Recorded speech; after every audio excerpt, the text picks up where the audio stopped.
So let's continue converting our JavaScript files to TypeScript files, and in this lesson we're going to work on functions.js. Let's change the extension of this file on TS and start fixing all these errors. So the first parameter of this function, format seconds with sign, implicitly has an any type, so we have to manually specify proper type. It should be a number, and this function should return a string. The next function has pretty much the same signature, so as the first parameter we're going to accept number, and as a return value we'll use string type, like so. And by the way, let's not forget that in one of the earlier lessons we have registered keyboard shortcut that allows us to quickly navigate between all the errors in the file. Next, regarding the function normalize select value, since this function can take values of many different types, we're not gonna worry about giving this function a proper type for the parameter as well as for the return value. Let's put any for now, and in one of the next lesson we're gonna come back to this function, because we need to firstly see how this function is being used in order to give these a proper types. Moving on, and the next function is getProgressColor class. As we can see, it accepts percentage, so the type of this parameter will be a number. And as for the return value of this function, as we can see, this function can return one of the 4 possible strings, and all those strings correspond to tailwindcss classes. So I suggest to declare custom type, which is going to describe all those possible values. And for this type we're going to use enumeration, and let's give it a name, ProgressColor class. Here we're basically going to list all possible values that variables of this type can take.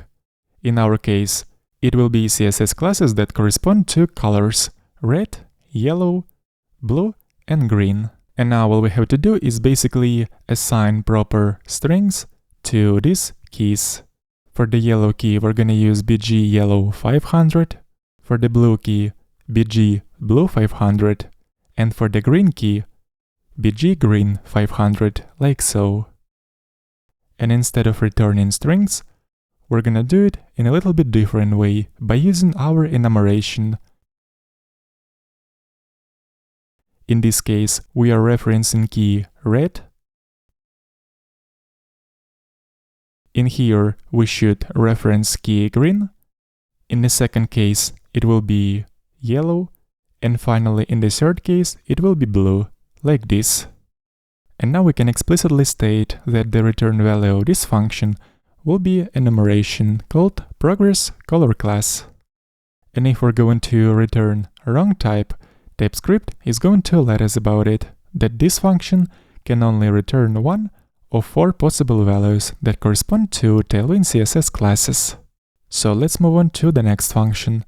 The function ID is pretty simple, we just need to explicitly assign return type. It will be a string. The next function is generatePeriodSelectOptions. If we take a closer look at the implementation of this function, here we can see that this function returns an array of objects with 2 keys, value and the label. And to describe the shape of these objects, I prefer to create a separate interface.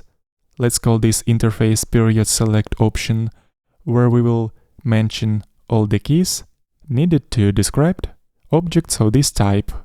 Just like we have seen before, here we should include 2 keys with names value and the label.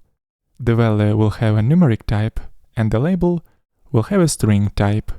And now let's scroll down to generatePeriodSelectOptions function and manually specify type of the return value, which will be PeriodSelectOption object.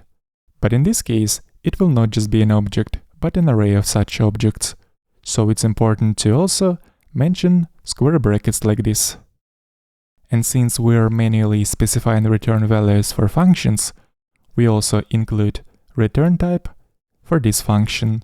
So here we are returning one object of type PeriodSelectOption.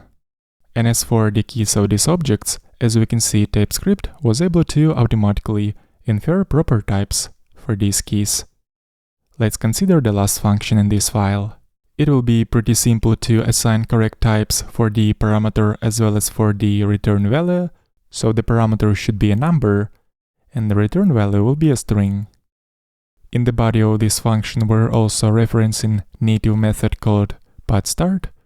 But if we'll take a look at the signature of this method, we can see in here that the second parameter of this function should be of type either string or undefined.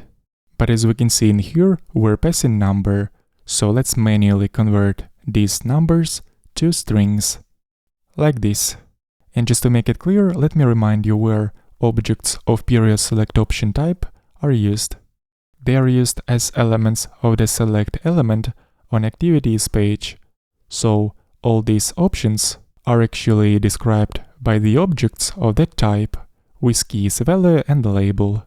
The link to the source code of this project will be, as always, in the video description.